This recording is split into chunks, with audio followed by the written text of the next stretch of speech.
Welcome to Garment Pro ERP system. Today, I will show you a tutorial about the user rights setting in the system. Okay, let's start. Sign in into the system, and then click the top right menu icon to open the menu page. On the left bottom corner, click the block named System. You will find that the user, click it.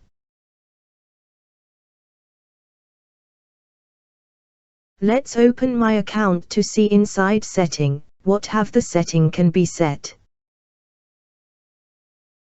On the top, there are user code, name, email and expiry date.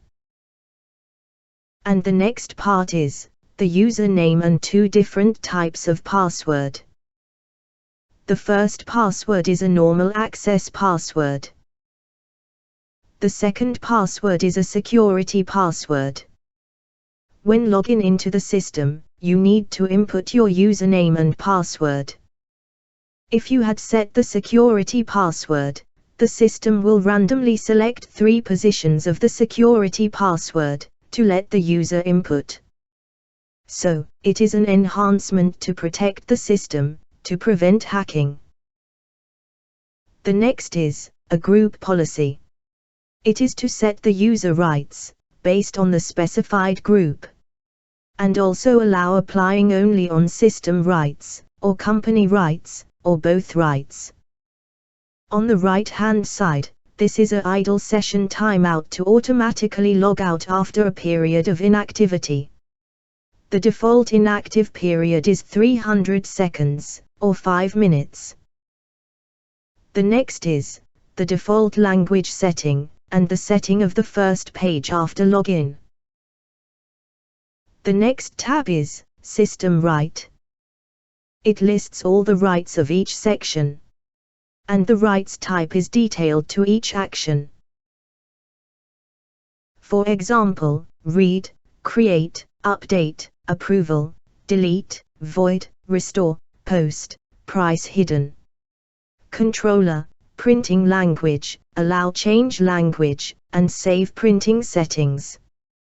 The following is each section, and has corresponding rights control. On the top, this option is to copy the rights from another user.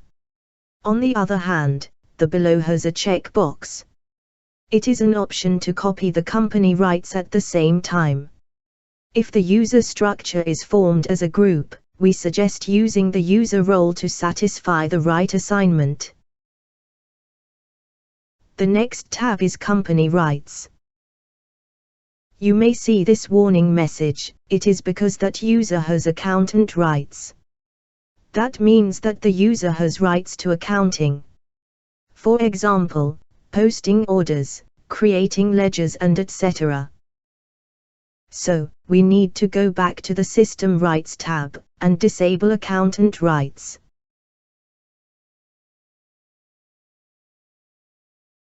Okay, it is disabled. We are now going to the company rights. This page will list out all companies, including customers and suppliers.